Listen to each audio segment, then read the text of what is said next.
por eso amar es la gran solución, ¿no? Y por eso el socialismo es amor, mientras que la derecha insiste más en el egoísmo como una forma de construir un orden social desde su perspectiva mejor, ¿no? Esa idea de que vicios... A la de tres, con Lluís Gracia. Bien, hoy nos acompaña Juan Carlos Monedero, politólogo y fundador de Podemos. ¿Qué tal? ¿Cómo está? Muchísimas gracias. Un placer estar con vosotros. Este es un programa de entrevistas dirigido a gente joven, por tanto me gustaría empezar la entrevista preguntándole ¿cómo era el Juan Carlos Monedero pues de joven, con 18, 19 o incluso antes?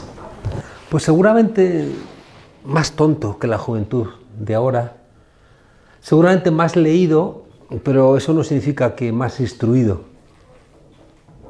Creo que sí que es verdad que teníamos una cultura más de los libros y del cine, pero vosotros tenéis una cultura audiovisual muy grande, tenéis una cultura en redes, tenéis una mayor sensibilidad ante algunos temas. Son generaciones diferentes. Eso implica que yo creo que hay una parte de madurez que os va a llegar más tarde, pero va a llegar más sana, creo que la nuestra, y por eso soy razonablemente optimista con vosotras y vosotros. Naciste en una familia numerosa y con 11 años hubo un cambio en tu vida. No sé si podrías explicar cómo fue. Bueno, pues si de repente detienen al padre de tu mejor amigo y dices, ¿qué está pasando aquí? No entendías nada. Y bueno, pues si Franco era el culpable y detenía a un hombre que era un hombre bueno, pues empiezas a preguntar qué demonios está pasando. Y entonces empiezas a preguntar y empiezas a politizarte, ¿no? Que es una cosa que es verdad que ahora es más complicado, ¿no? Porque ahora hay más red, ¿no?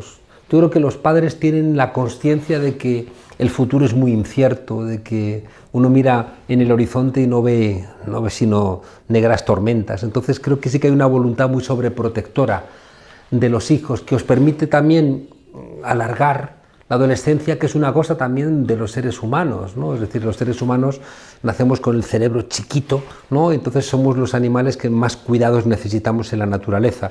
Bueno, creo que esos cuidados en una sociedad llena de incertidumbres se está alargando hasta los 30 años. Pero a los 30 años, a los 30 años vais a hacer vuestro propio 15M, vais a hacer vuestra propia transformación profunda, seguro, y vais a pedir muchas cuentas, porque estamos dejando un mundo de mierda, ¿no? Un mundo devastado medioambientalmente, un mundo lleno de incertidumbres, un mundo lleno de egoísmos, un mundo con un mensaje de que sálvese quien pueda, parece que es el lema y vais a rebelaros seguro contra todo eso. Ahora ha hablado de sus padres, entonces me gustaría preguntarle cuáles son los valores que le transmitieron sus padres, que pienso que algo tienen que ver con que ahora sea uno de los líderes de izquierdas más importantes o que haya sido uno de los más importantes en España. Pues los padres siempre influyen, ¿no? Yo con mi padre siempre he tenido una relación tensa, pero seguramente la ética del trabajo, que la tengo muy metida, se debe, ¿no? a su influencia, ¿no? Desde niños nos hacía trabajar con él en la tienda, luego en el bar, entonces hay una cultura de que quien quiere algo tiene que esforzarse, ¿no? Y eso sí que lo tengo incorporado. Y luego de mi madre heredé seguramente la bondad, o por lo menos la voluntad de ser bondadoso. Mi madre era una mujer buena, una mujer muy atenta, con mucha empatía, muy perspicaz ante las necesidades de los demás, y creo que eso también me lo trasladó, con lo cual no es un mal equilibrio. Ha hablado del 15M hace un momento, entonces dicen que usted es uno de los ideólogos del 15M. Eso es una exageración. Exageración, pero igualmente me gustaría saber qué fue exactamente el 15M, porque habrá muchos jóvenes que quizá no lo saben y qué supuso. Yo me enfadé con España en un momento determinado porque me parecía que la universidad era muy burocrática, creo que el partido en el que había militado durante muchos años, que era Izquierda Unida, creo que había perdido el rumbo, el bipartidismo estaba muy consolidado y decidí salirme de mi país y irme a América Latina en cuerpo 6 meses al año y en alma, yo creo que mucho más tiempo. Y al regresar, porque también se me acabó esa etapa, decidí arreglar cuentas con España y escribí un libro que se llamaba La transición contada a nuestros padres, ¿no? Que es un libro que salió publicado un par de meses antes del 15M y donde yo ahí planteaba que iba a haber un estallido social. Porque cuando uno hace ciencia política crítica tiene más capacidades para ver las crisis, ¿no? Entonces ahí yo veía que estaban todos los elementos dados para que algo reventara, ¿no? Nunca sabías cuándo, ni dónde, ni cómo, pero sabías que algo iba a reventar. 2 meses después revienta el 15M, que es una explosión que resumió muy bien el Roto, este caricaturista del diario El País, cuando pintó toda la Puerta del Sol con cabecitas de colores y un lema que decía: los jóvenes salieron a la calle y súbitamente todos los partidos envejecieron, ¿no? Entonces no había ningún partido que canalizase esa ira de que los jóvenes solamente tenían salidas en España por tierra, mar y aire. Es decir, los jóvenes no tenían futuro, muchos habían tenido que abandonar la universidad porque no se les permitía, con la subida de las tasas, acceder, muchos tenían que ir a buscar trabajo fuera de España, muchos tuvieron que regresar a vivir con sus padres. Fue un insulto, ¿no? Fue un retroceso generacional muy fuerte, el de la crisis, ¿no?, de 2008-2009, que se hizo sobre las espaldas de los más débiles, de los inmigrantes y también de los jóvenes. Le recuerdo a los jóvenes que sufrieron la misma suerte que los inmigrantes, porque el sistema castiga al eslabón más débil, ¿no? Y por tanto, ojalá la gente joven tenga esa sensibilidad también de respeto a los débiles, de respeto a las mujeres, de respeto a siempre en la escala social, a esos sectores donde los que se sienten poderosos finalmente descargan su ira, su manotazo, ¿no?, brutal. Entonces el 15M fue un levantamiento, una suerte de que se vayan todos, como había ocurrido en Argentina. Un cansancio, ¿no?, de los partidos políticos que no servían para canalizar la ira social, que no servían para dar soluciones. Ni siquiera en ese momento Izquierda Unida, que volvía a presentar por tercera vez a un candidato que terminó renunciando, ¿no?, porque tenía una SICAF, ¿no?, pues esas locuras al final burocráticas, no porque fuera mala gente, sino porque al final se enredan en un modo de vida que terminan por no darse cuenta de lo alejados que están de la gente. Entonces el 15M, ya digo, fue ese levantamiento popular, había un fallo de sistema, no había pan para tanto chorizo, había una indignación enorme con la corrupción, había una indignación enorme con un rey que decía que le dolía mucho España y el paro juvenil, y se iba a cazar elefantes, a matar elefantes para que se le pasara la tristeza, ¿no? Todo era como sucio, todo era como sórdido, todo era como impropio de un país que era la cuarta economía del euro, pero parecíamos un país, bueno, atrasadísimo, ¿no? Y ya digo, en ese que se vayan todos, bueno, se sentaron las bases para que se politizara este país. Hubo un cambio, las tertulias del corazón se convirtieron en tertulias políticas, y gente que, bueno, pues que se había dedicado simplemente a decir estupideces en virtud de los cuernos y las relaciones sentimentales entre famosos que eran famosos por ser conocidos y conocidos que eran conocidos por ser famosos.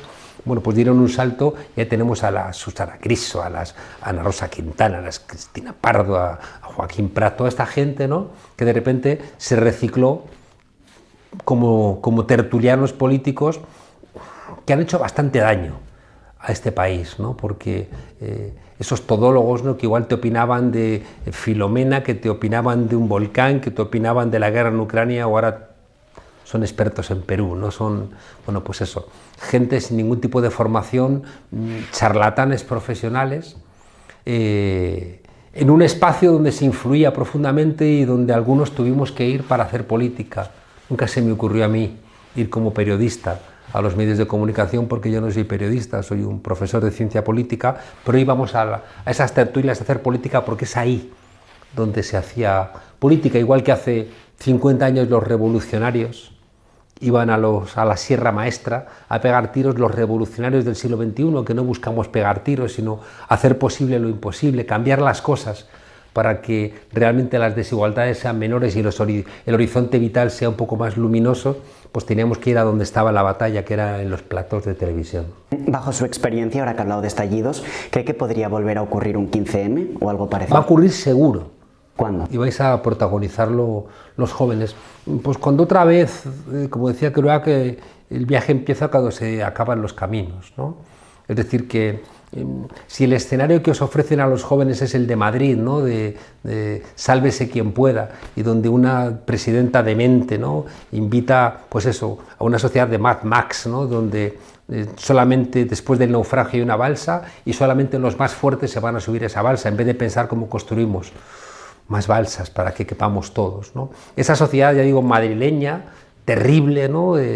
Muy propia de una ciudad devastada por la pandemia, donde esta señora contribuyó al asesinato de más de 6.000 ancianos y terminará pagando las cuentas, y parece que eso no le ha importado a una parte importante de sus votantes, en donde los familiares del PP han robado aprovechando la pandemia, lo cual por denunciarlo le costó la cabeza a Pablo Casado, donde hay una connivencia absoluta entre los sectores empresariales más depredadores, ¿no?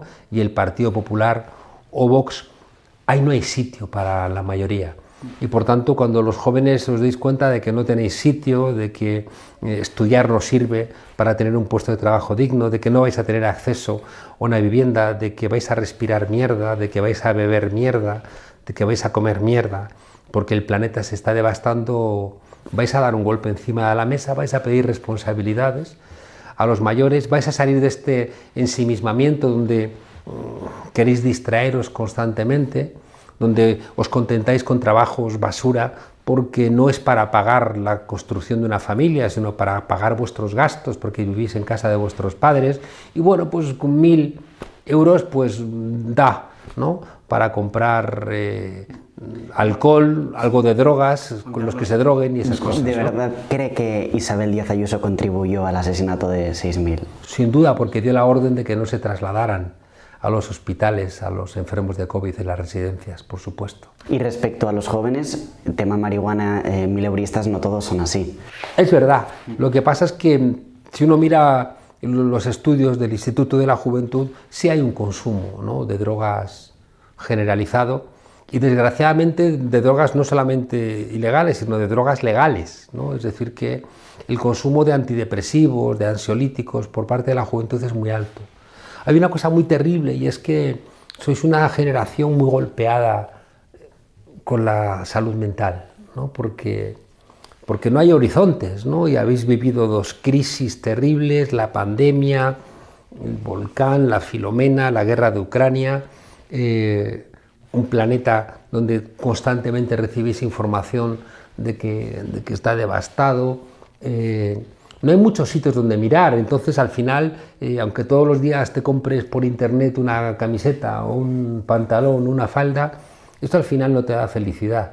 Entonces ahí hay un vacío que se va traduciendo también en una necesidad de escapismo. ¿Qué da la felicidad? ¿O a usted qué le da la felicidad? La felicidad la da la serenidad. La felicidad no son picos, ¿no? Como te dice el sistema, no consumes si tienes un pico de adrenalina, o te drogas si tienes un pico también de dopamina. No, la felicidad es ir a encontrar como una velocidad de crucero, no estar ni en picos ni en valles, ¿no?, sino encontrar una cierta serenidad donde uno esté en el mundo alegre la mayor parte del tiempo que sea posible, triste cuando te toca, pero que esa velocidad de crucero te permita controlar tus propios destinos, cosa que ahora os está hurtado. Y ya digo, puedes convertir la noche de los jueves o de los viernes o de los sábados en un día alternativo, ¿no?, para alargarlo en el tiempo, para luego regresar otra vez a un mundo sin muchas perspectivas el lunes, ¿no? Y ya te digo, y ahí, bueno, pues el consumo de alcohol es muy alto, el consumo de drogas es alto y el consumo de antidepresivos. Lamentablemente. Juan Carlos, has hablado de sistema, entonces, ¿piensas que Podemos pasó de ser un partido contra el sistema a ser parte del sistema? Indudablemente, cuando tú te presentas a las elecciones y entras en el gobierno, eres parte del sistema.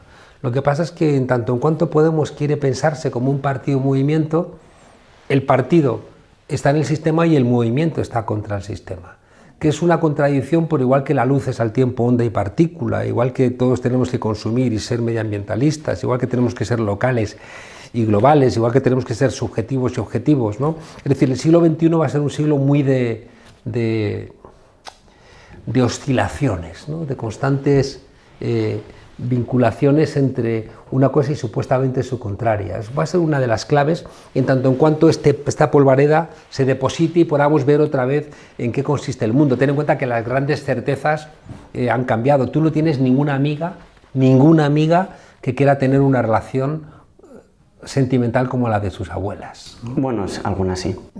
Por lo general no. No, pero hay jóvenes aún que quieren tener una relación pues para toda la vida. Sí, pero no como la de sus abuelas. ¿Cómo era la de sus abuelas? Pues la de sus abuelas era una relación jerárquica, donde ellas no pintaban mucho, donde las decisiones las tomaba el marido, donde incluso no se podían abrir una cuenta en el banco si no lo autorizaba su marido, no podían viajar si no lo autorizaban. En ese caso no. Pues claro, en absoluto, ¿no?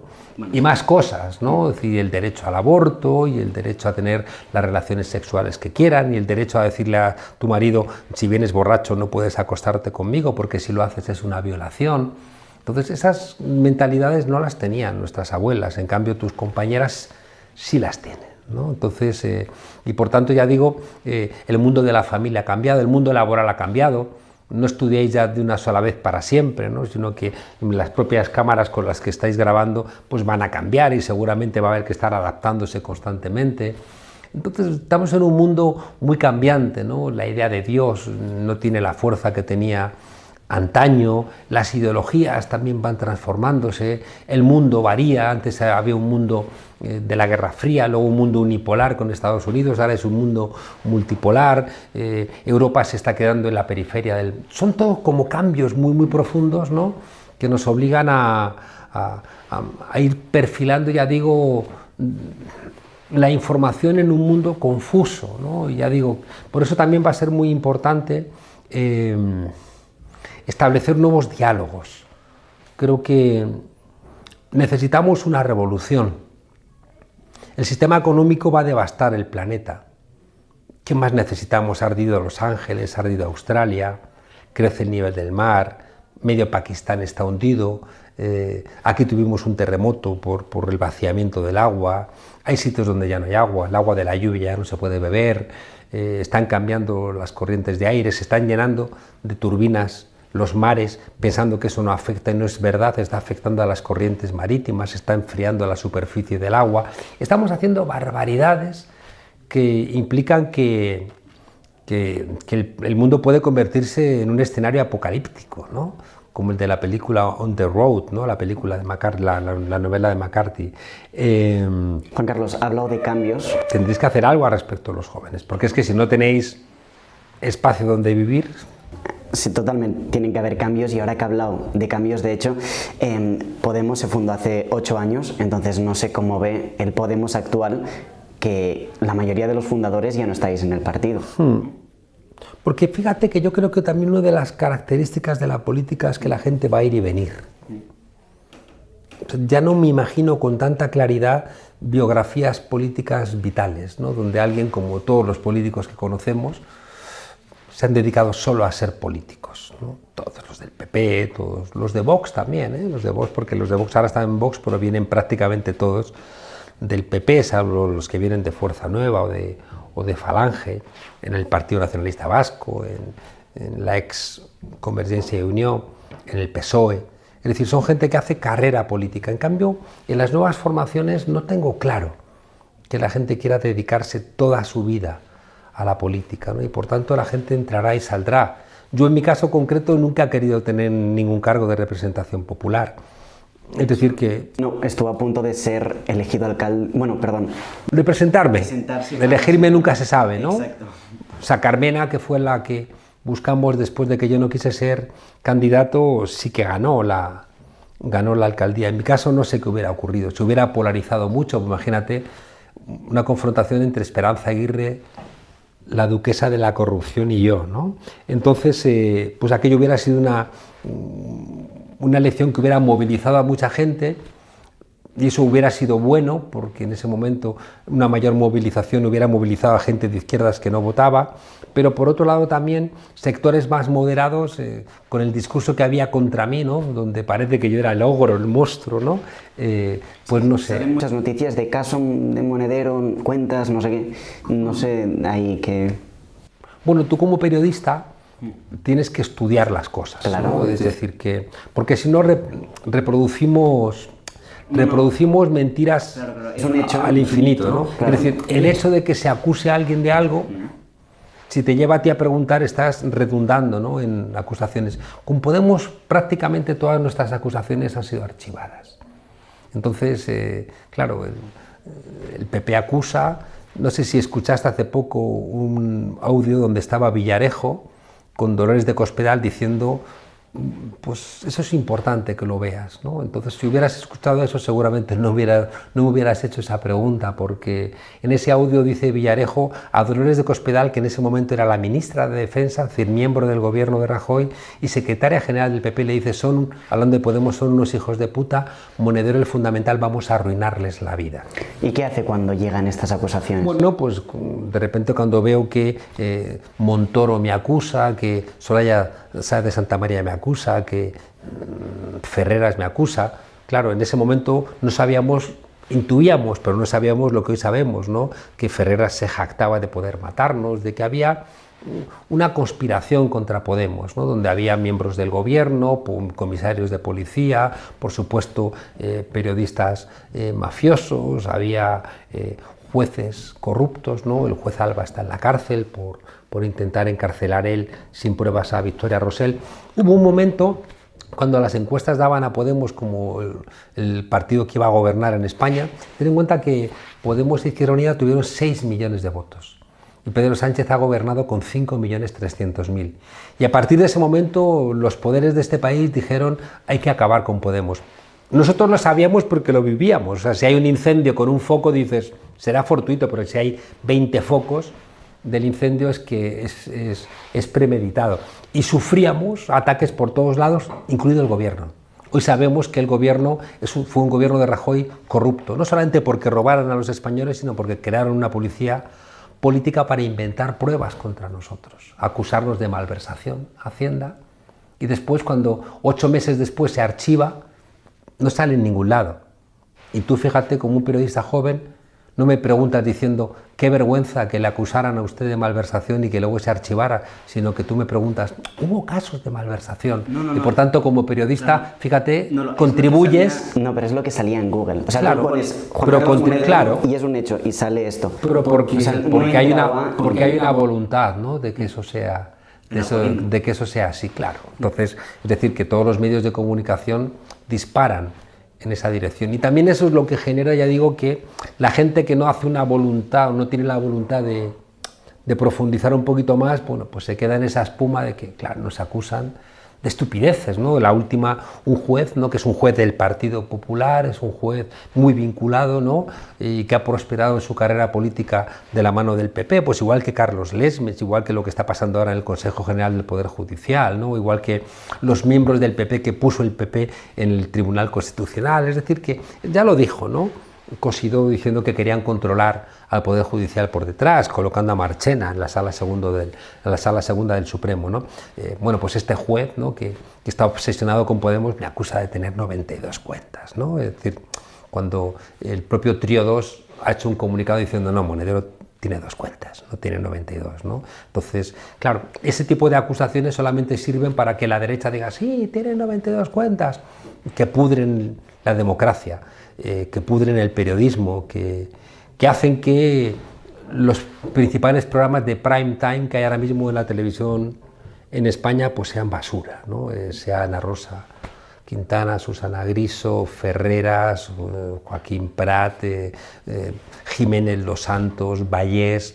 Tenemos seguramente los medios de comunicación más podridos de Europa, como algún estudio ha demostrado. Así que os animo a que hagáis periodismo de manera diferente. Juan Carlos, 2 preguntas que me han repetido bastante en las cuestiones que pusimos en redes y tal.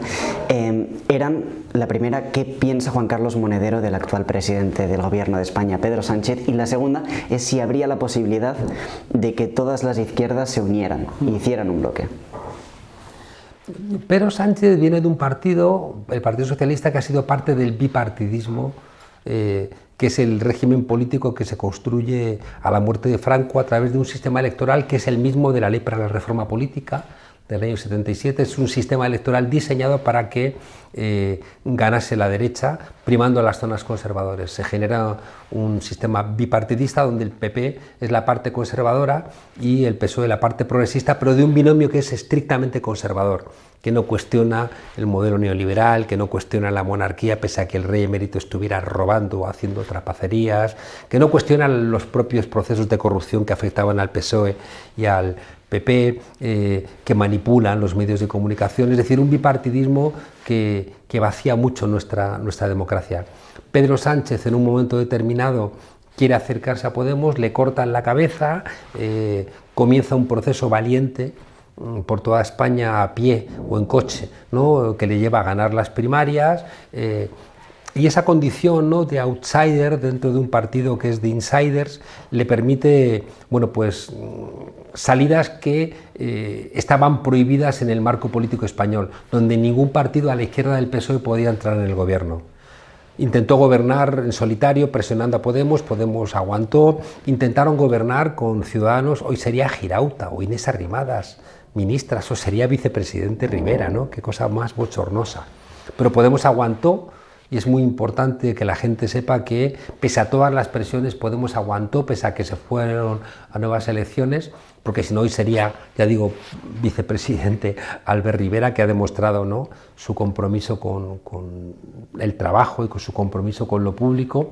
Y en ese marco, Pedro Sánchez es un superviviente, es un tipo que no tiene gran claridad ideológica, es un tipo que viene desde los 20 años, tiene cargos en el Partido Socialista, que no ha desarrollado, ¿no?, una tarea intelectual propia, y que eso también le permite, bueno, pues construir un nuevo bloque de poder en España con Esquerra Republicana y con Bildu y con Podemos, que era imposible que tuviera lugar cuando gobernaba el PSOE de Felipe González y sus seguidores, ¿no? Y por tanto, Pedro Sánchez, ya digo, es una persona sin una gran ideología, pero que está permitiendo un cambio importante en España.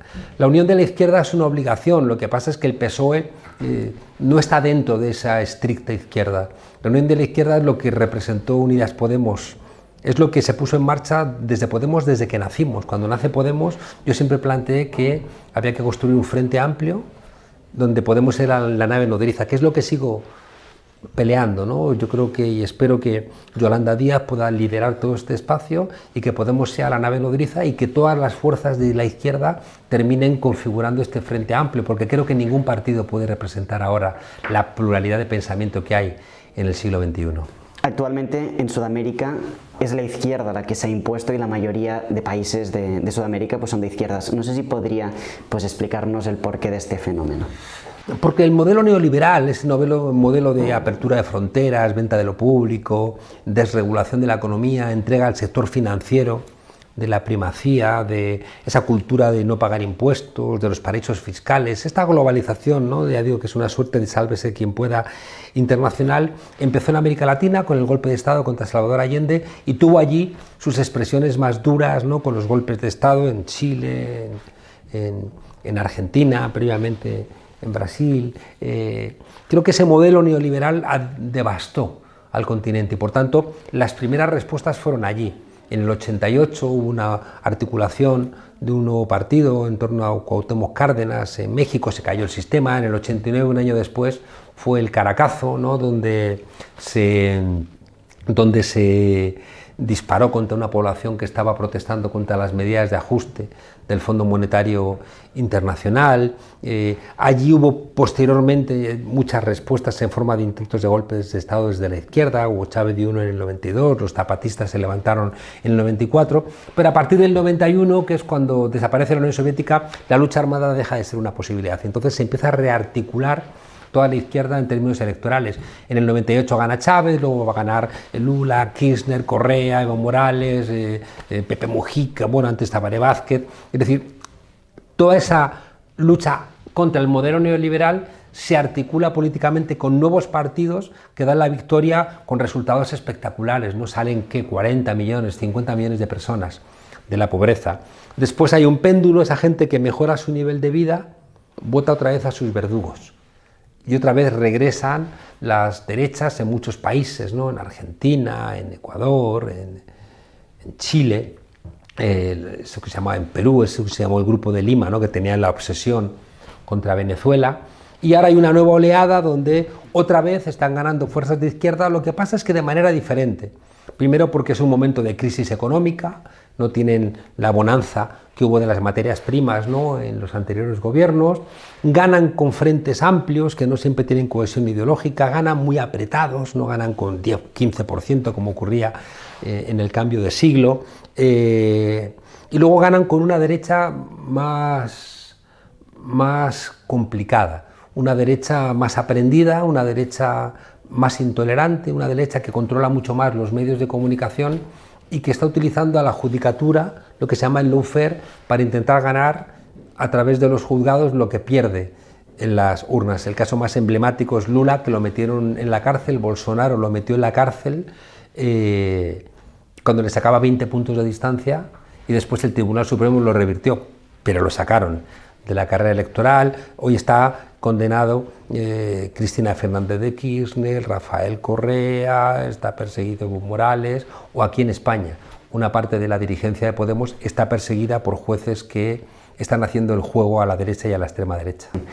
¿Cómo fue su época de asesor con Hugo Chávez, que estuvo ahí un tiempo? Y también preguntarle, yo no estaba ahí, por tanto no lo sé con certeza, pero sí que es verdad que antes de Hugo Chávez y de Maduro, al parecer Venezuela era un receptor de sudamericanos que iban ahí a buscar trabajo, a buscar una vida mejor, y ahora son 7 millones los que han salido de Venezuela. Leopoldo López nos dijo que era por el fenómeno Maduro, etcétera. Entonces no sé si nos podría contar cómo fue ser asesor de Hugo Chávez y qué está ocurriendo ahora con Venezuela, que es un partido gobernado por la izquierda. Una visión radicalmente diferente de la de Leopoldo López, una persona a la cual la considero colaborador del terrorismo. Es decir, Leopoldo López es un tipo que llamó, ¿no?, a desconocer el resultado electoral con resultado de muertes en la calle, ¿no? Entonces creo que además su conducta fue bastante cobarde. Por lo que Leopoldo López hizo en Venezuela, aquí encarcelamos, ¿no?, a mucha gente del entorno terrorista, ¿no? Cuando tú llamas, ¿no?, a un levantamiento popular con resultado de muertes, pues a esa gente que lo hace la detienes. Incluso aquí hemos visto a Cayetana Álvarez de Toledo celebrando que tirasen cócteles Molotov contra policías, ¿no? Imagínate lo que supondría aquí que ningún grupo político celebrase ver arder, ¿no?, a un policía nacional o a un guardia civil. Eso lo ha hecho la derecha española cuando la gente de Leopoldo López atentaba contra la policía en Venezuela. Chávez sacó a unos cuantos millones de personas de la pobreza. Chávez es una respuesta a un presidente corrupto, que es Carlos Andrés Pérez, que, repito, en el año 88 manda a disparar contra su pueblo, generando entre 300 o 3.000 muertes. Nunca se supo. No es la degeneración del modelo neoliberal. Creo que América Latina no se entiende sin ese punto de inflexión que empieza en el 73 con el golpe de Estado contra Salvador Allende, pero que atraviesa todo el continente, y es el Fondo Monetario Internacional obligando a políticas de ajuste que condenaron a los pueblos a la pobreza. No es verdad que con Carlos Andrés Pérez Venezuela recibiera gente, ¿no? Eso perteneció al momento de la bonanza petrolera, que se gestionó muy mal, ¿no? Generó también la gran afluencia, ¿no?, desde las zonas rurales a Caracas, ¿no?, que también dejó desguarnecida de mano de obra el campo en Venezuela, que se revirtió bastante con el gobierno de Chávez, ¿no?, por haciendo real una frase de Uslar Pietri de sembrar el petróleo, ¿no? Pero es verdad que tú no cambias un país en 12 años, ¿no? Necesitas más tiempo.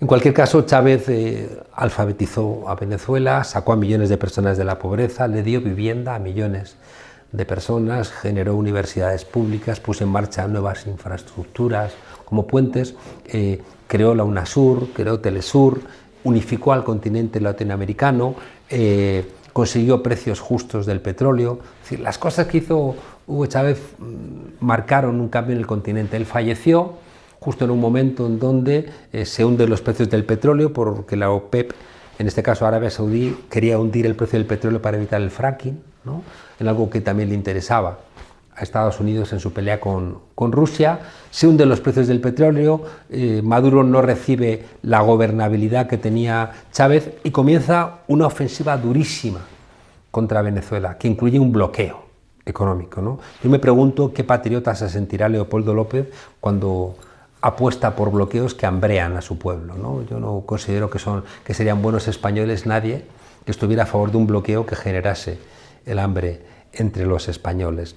Sin embargo, Maduro, que sufrió la oposición del llamado Grupo de Lima, con miembros de los países más importantes de América Latina, hoy están todos fuera y Maduro sigue. Por tanto, habría que preguntarse si en ese discurso contra Nicolás Maduro no nos faltaba información, porque si realmente después de un bloqueo, con 3 años sin entrar ingresos, con la exportación de petróleo bloqueada, con sus recursos congelados en prácticamente todo el mundo, si Maduro ha seguido ganando elecciones, no hay ningún organismo supranacional latinoamericano que haya planteado que ninguna elección en Venezuela haya sido ilegítima, cosa que se ha pasado, por ejemplo, en Estados Unidos, porque la oposición ha ganado espacios electorales. No puedes decir, oye, cuando yo gano en un estado es correcto, pero cuando gana el chavismo en otros es incorrecto. No, nadie pone en duda el sistema electoral venezolano. O sea, ¿usted piensa que hay total libertad en Venezuela? Por supuesto, Guaidó está libre, ¿no? Es decir, que por mucho menos de lo que ha hecho Guaidó, nosotros hemos encerrado a todos los líderes catalanes. Es decir, que Guaidó es un tipo que se autoproclama presidente en una plaza y se pone la banda presidencial, ¿no? Y llama a la insurrección y a desconocer al gobierno. O sea, mucho más de lo que hizo Oriol Junqueras y Puigdemont, ¿no? Y uno está exiliado y el otro lo metimos en la cárcel, ¿no? Entonces, en cambio, Guaidó por ahí anda. Basta que invito a que la gente que entre hoy mismo y vea El Universal, por ejemplo. Es un periódico que se edita en Venezuela y que es contrario al gobierno o las televisiones. No, eso forma parte de una patraña, ¿no? Donde hemos prohibido canales es en Europa, que hemos prohibido Russia Today, hemos prohibido Sputnik, ¿no? En Venezuela no hay ningún canal prohibido. Y eso no significa, fíjate, que yo no piense que Venezuela tiene que conseguir diálogo. Yo deseo profundamente, ¿no?, que los acuerdos de México entre el gobierno y la oposición lleguen a buen término y ojalá la oposición haga su trabajo legal, respetando la Constitución, porque creo que es bueno que haya oposición en Venezuela. Creo que Venezuela es un país que atraviesa problemas estructurales de hace 200 años. Chávez solventó los problemas vinculados al neoliberalismo, pero no los problemas estructurales de un país que nunca fue un virreinato porque nunca tuvo minas y por tanto nunca tuvo una estructura institucional, y la institucionalidad en Venezuela es débil, ¿no? Y para construirla haría falta un gran acuerdo nacional donde también estuviera la oposición, pero una oposición que no quiera que entren los marines, o que no quiera poner bombas, o que no quiera tumbar al gobierno porque pierde las elecciones, en una oposición decente, que creo que es lo que ha faltado en Venezuela, una oposición decente. Volviendo a España, los jóvenes, bueno, como sabrá usted, usan Instagram, etcétera, y los jóvenes españoles a quien más siguen son, pues, o los políticos españoles que más seguidores tienen en Instagram, que al final es una red social de la gente joven, son líderes, pues, de derechas. Entonces, no sé qué piensa sobre esto, y también preguntarle a quién piensa que los jóvenes pues votan aquí en España. Bueno, eso está medido, ¿no? A quién votan los jóvenes, ¿no? Y dependiendo de dónde varía. En términos generales votan a la izquierda, ¿no? Los jóvenes. Creo que es también comprensible, ¿no? En la medida en que la juventud es un momento de generosidad, ¿no? Y también de rebeldía. Es verdad que hay una parte de la juventud que ve rebeldía en Vox, ¿no? En unos fascistas que te impedirían, no sé, hasta masturbarte, no sé. Me gustaría que la gente de Vox, ¿no?, le dijera a las mujeres jóvenes no vais a abortar, que le dijera a los jóvenes no podéis masturbaros, que le dijera no podéis tener relaciones como vosotros queráis, que le dijera a los jóvenes que la homosexualidad es una enfermedad, y que los jóvenes supieran lo que realmente piensa Vox, de cuál debe ser el comportamiento de los jóvenes, a ver si le votaban, ¿no? Porque es un poco hipócrita emborracharte los fines de semana, divorciarte, tener relaciones homosexuales y luego votar a un partido, ¿no?, que tiene una concepción social contraria a cualquier tipo de licencia en el comportamiento de la gente, ¿no?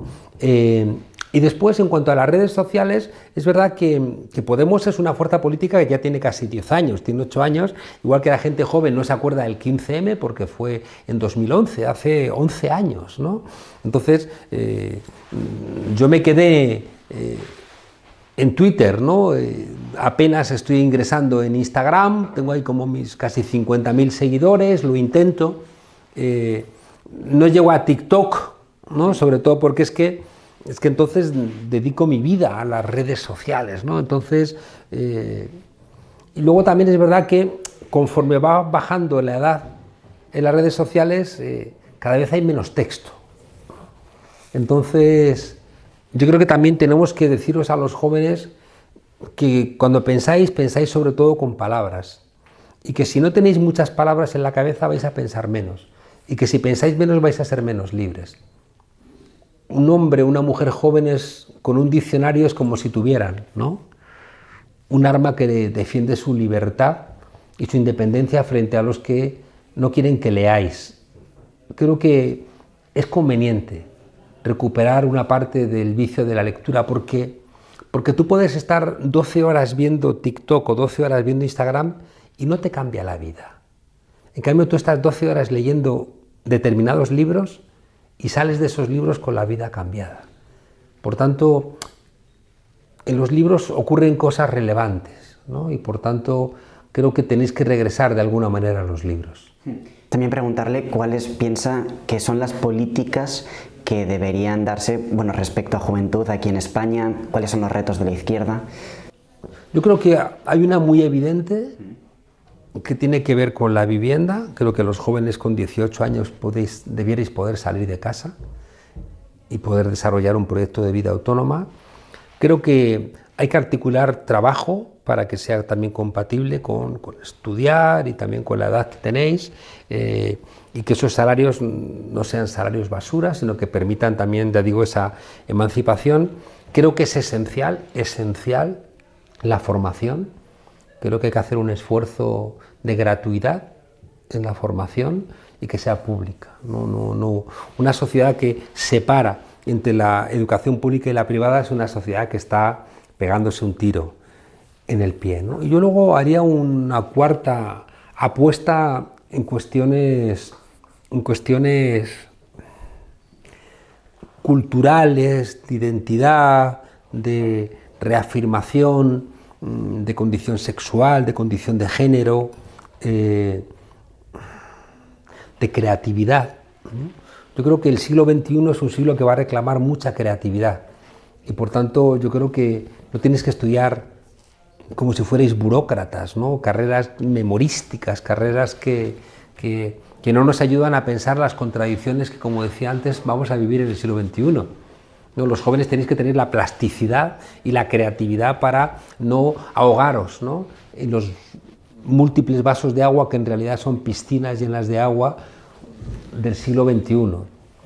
Y por tanto yo creo que tenemos que construir una sociedad del conocimiento donde podéis tener esa formación constante basada, ya digo, en la creatividad, no basada en la memorística ni como plantea Google, ¿no?, que quiere cambiar las universidades por enseñaros una parcelita para que trabajéis, no como esclavos del siglo XXI para Google o para Amazon o para estas grandes plataformas. No, yo creo que en el siglo XXI todas tenéis que ser mujeres orquesta y hombres orquesta para que sobre todo podáis definir vuestro propio futuro y no os lo defina nadie.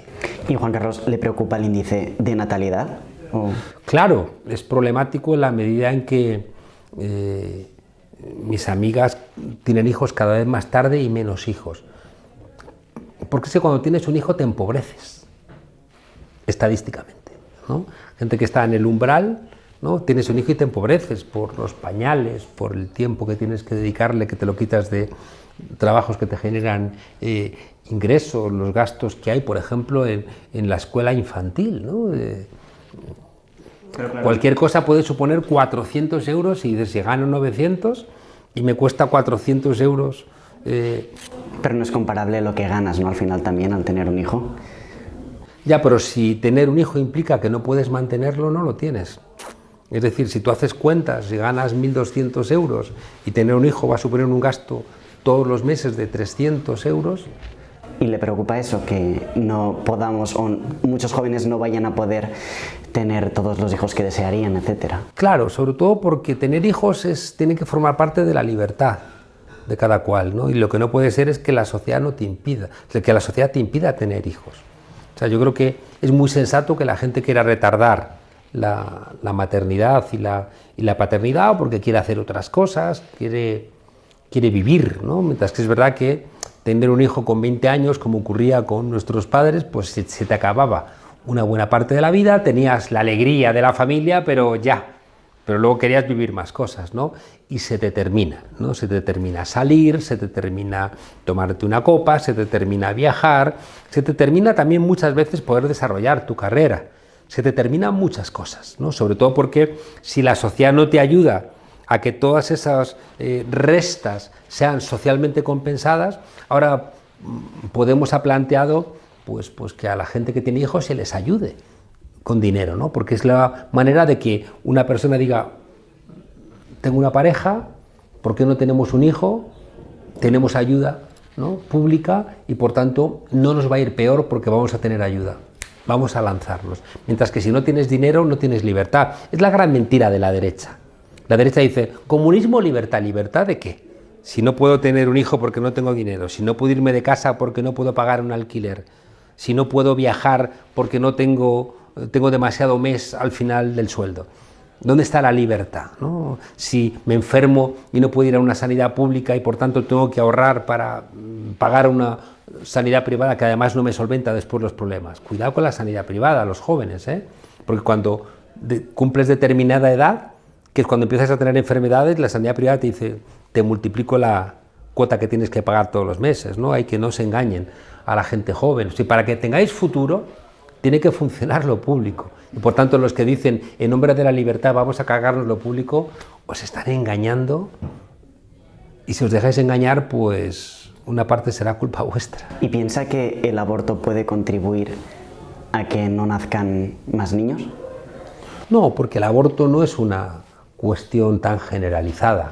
El aborto siempre es una cosa muy dolorosa para las mujeres que abortan. Y por tanto, intentar plantear, ¿no?, natalidad versus aborto es un planteamiento muy de la extrema derecha, ¿no? Además de la extrema derecha integrista católica. Fíjate que incluso hay teólogos, ¿no?, que plantean el aborto como una posibilidad dentro de la propia Iglesia católica, O sea, no es una cuestión solamente de gente que está fuera de la Iglesia. Estoy hablando de teólogos importantes, ¿no?, como Leonardo Boff o Manuel Tamayo, ¿no?, o otros cuantos, ¿no?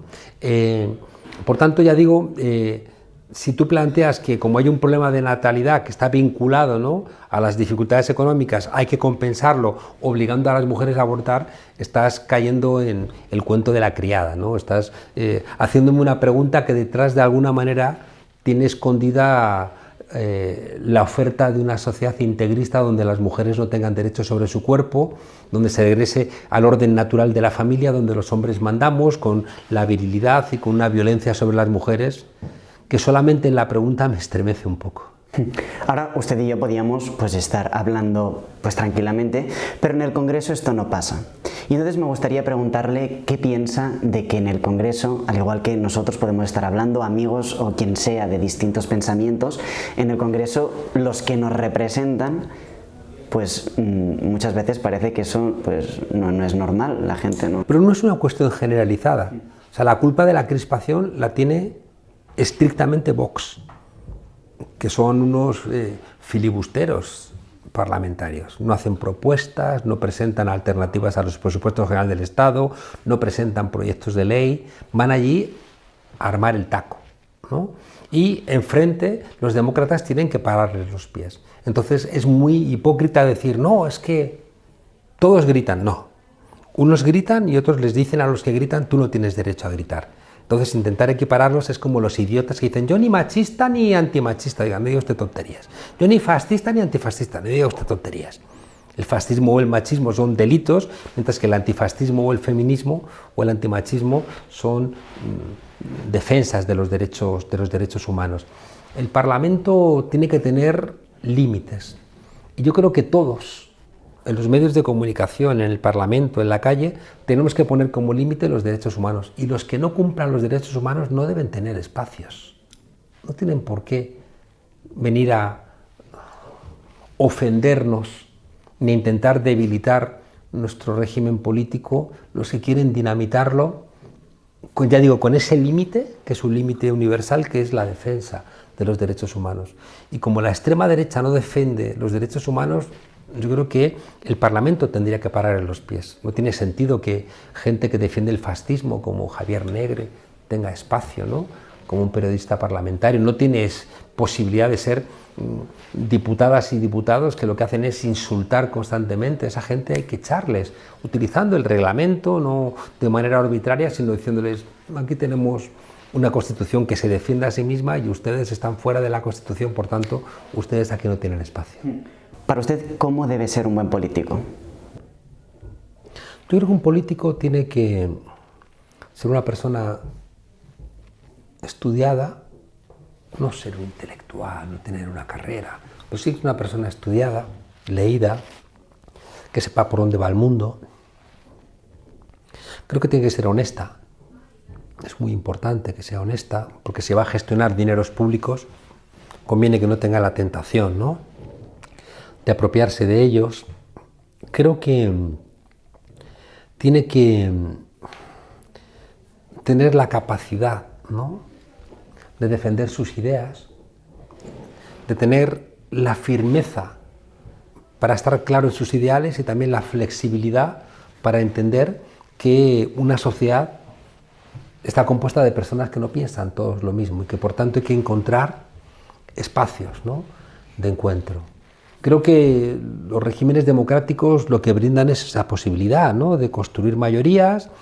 Esas mayorías se construyen sumando diferentes voluntades y hay que respetarlas, ¿no? O sea, cuando tú pierdes puedes seguir peleando políticamente para que tus ideas se hagan mayoritarias, pero no puede ocurrir lo que ha ocurrido invariablemente en España desde el 78, cuando recuperamos la democracia, que cuando la izquierda ha ganado, siempre invariablemente la derecha ha dicho que el gobierno es ilegítimo. Lo dijo con Felipe González, lo dijo con Zapatero y ahora lo dice con el gobierno del PSOE con Unidas Podemos. Constantemente Feijóo acaba de decir que el gobierno es ilegítimo. ¿Y ese señor que se ha hecho fotos con un narco? ¿Ese señor que está gobernando con la extrema derecha? ¿Ese señor que tiene fuera de la Constitución al Consejo General del Poder Judicial se atreve a decir que este gobierno que ha ganado las elecciones es ilegítimo? La derecha española no es democrática y eso es un reducto que tenemos del franquismo todavía. En alguna entrevista ha comentado: no hagas a los demás lo que a ti no te gustaría que te hicieran. Con eso es con lo que vas, bueno, es tu propósito, son los valores que te guían. Forma parte de la coherencia, ¿no? Y es como la regla de oro, ¿no?, de la ética, desde que tenemos noticia de la ética, ¿no? No hagas a los demás lo que no quieres que te hagan a ti, trata a los demás como quieres que te traten, ¿no? Y también es el éxito de las religiones del libro, ¿no? Ama a tu prójimo como a ti mismo. Es que forma parte de un elemento básico, ¿no? Los seres humanos somos animales sociales, tenemos un instinto de supervivencia, pero al mismo tiempo no seríamos si no fuéramos en conjunto, ¿no? Si no aprendiéramos un lenguaje tendríamos retraso mental y el lenguaje, por tanto, nos obliga a tener una comunidad y que es la que nos permite sobrevivir. Como decíamos antes, nacemos muy desvalidos, ¿no? Necesitamos los cuidados de los adultos, necesitamos que la tribu nos cuide, ¿no? Y por tanto el ser humano no sobrevive en soledad, ¿no? Y por tanto, por eso esta sociedad genera tanta enfermedad mental, porque nos presenta como consumidores individualistas, donde uno piensa que su felicidad está en aumentar tu nivel de consumo, y es mentira. Tu felicidad está vinculada directamente a que le vaya también bien a tu conjunto. Hay una frase de Hegel que me gusta mucho que dice que amar es dejar de ser para ser más. Ahora que estamos en un mundial, aunque es un mundial de mierda, ¿no?, en Qatar, donde la gente en vez de estar disfrutando en las plazas de los partidos de fútbol, están en clubes de lujo, ¿no?, con jeques y con corruptos, como ahora vemos además que ha ocurrido al Partido Socialista griego, que no levanta cabeza, como le ocurre a buena parte de la socialdemocracia en Europa, que no levantan cabeza porque han dejado de ser socialistas. Ya digo, Fíjate que en un mundial uno vibra con su selección, ¿no? El yo como que se disuelve y te fundes en cosas que son más grandes que tú, ¿no? O en un concierto, o en un espectáculo al aire libre, o cuando amas. Tu ombligo deja de ser tan relevante, ¿no? Y de repente incluso el miedo a la muerte se disuelve. Y por eso amar es la gran solución, ¿no? Y por eso el socialismo es amor, mientras que la derecha insiste más en el egoísmo como una forma de construir un orden social desde su perspectiva mejor, ¿no? Esa idea de que vicios privados, virtudes públicas. Esa tensión forma parte del ser humano, ¿no? Y está ahí. Por eso siempre va a haber gente más conservadora, gente más progresista, y conviene que los dos dialoguen, porque los dos tienen parte de verdad, ¿no? O sea, lo que no cabe ahí es los que quieran terminar, ¿no? con los demás, a no ser que te estés defendiendo de una agresión. Y ya para terminar me gustaría preguntarle dos cuestiones. La primera es cómo para Juan Carlos Monedero pues sería una sociedad ideal, y después también qué consejos pues nos darías a todos los jóvenes que escuchemos esta entrevista. Una sociedad ideal espero que no la defina nadie, ¿no? Que sea una cosa que definamos entre todas y todos, ¿no? Y por tanto yo lo que defendería es espacios de diálogo social, ¿no? donde os podamos escuchar a los jóvenes, donde los mayores no monologuemos, donde haya ámbitos donde podéis expresar lo que realmente sentís. Eso fue el 15M. El 15M yo ya era mayor, ¿no? Y cuando estaba en las plazas no se me ocurría interrumpir a la gente joven cuando pensaba o cuando decía cosas, aunque fueran tonterías, porque yo decía, qué bueno que sea a las 2 de la madrugada y haya jóvenes discutiendo de política, ¿no? Y por tanto creo que, decía mi maestro Jesús Ibáñez, que la antesala de todo cambio profundo, de toda revolución, una revolución no es una cosa violenta, sino es un momento en donde lo posible se hace realidad y se supera esa promesa de que todo es imposible, ¿no? Y decía Jesús Ibáñez que la antesala de toda revolución es una gran conversación, ¿no? Por tanto, para mí la sociedad ideal es una sociedad donde haya la posibilidad de grandes conversaciones, porque yo confío en el género humano. Y por tanto, si se dan grandes conversaciones, vamos a solventar el calentamiento global, vamos a solventar las grandes desigualdades que hay en el mundo, vamos a solventar el problema de África, porque que nadie se engañe, que hay millones de jóvenes esperando para cruzar el estrecho porque estamos devastando África. Entonces, si Europa es inteligente, tendrá que ayudar, ¿no?, a que África se desarrolle, porque si no, esa gente que ya se da por muerta va a venirse para acá con todo lo que eso implica. Muchos caben todavía, pero no caben todos, ¿no? Es absolutamente evidente. Por tanto, ya digo, creo que ante los retos que tenemos por delante, que son complicados, creo que el diálogo es lo que nos va a sanar, es lo que nos va a curar. Y en esa misma dirección le diría a los jóvenes, les diría 3 cosas, que son las que planteaba Gramsci en los años 30. Os diría: organizaos, porque necesitamos toda vuestra fuerza. Militad. No hace falta que militéis en un partido político, pero militad con otra gente, militad en un movimiento social, en el ecologismo, en el feminismo, militad en un grupo de teatro, militad en un grupo de escritura, en un grupo de poesía. O sea, encarad el mundo juntos, con otros y con otras. Os diría también que os instruyáis, porque necesitamos toda vuestra inteligencia. Volved a los libros. No consumáis películas, no consumáis series, discutidlas. Pelead contra los que os quieren 24 horas entretenidos. Romped con esa idea del entretenimiento, con esos picos de adrenalina de una serie que te tiene entretenido, y cada vez los fotogramas son más comprimidos para que no pierdas la atención. Esos picos de adrenalina de consumir tonterías en ese mercado infinito que también devasta el planeta. Por tanto, ya digo, instruíos, ¿no?, para que seáis libres. Y lo tercero, junto a organizaos e instruíos, es que os conmováis. Aunque eso no hace falta decirlo, porque creo que vuestra generación es mucho más, se conmueve mucho más que la de sus mayores. Creo que tenéis más empatía, aunque a veces os llevan, ¿no?, a caminos de choque, ¿no?, de odio. Pero creo que eso es momentáneo. Creo que lo veo con los alumnos, ¿no? Veo que tenéis una mayor tolerancia frente a los demás, ¿no? Y Y quiero creer, ¿no?, que ese discurso de odio que quieren trasladar las extremas derechas y que hay gente joven, ¿no?, que lo compra, cantando el cara al sol, regresando de una manera admirada hacia el franquismo o hacia el fascismo, creo que eso es una moda y que no tiene nada que ver con quienes sois vosotras. Y vosotros, que lo que veo es gente que tenéis mejor corazón que las generaciones anteriores. Bien, pues si eso es todo, Juan Carlos Monedero, de verdad que muchísimas gracias por haber estado este ratito con nosotros. A vosotros. Si estás escuchando a la de tres, es gracias al apoyo de nuestros suscriptores.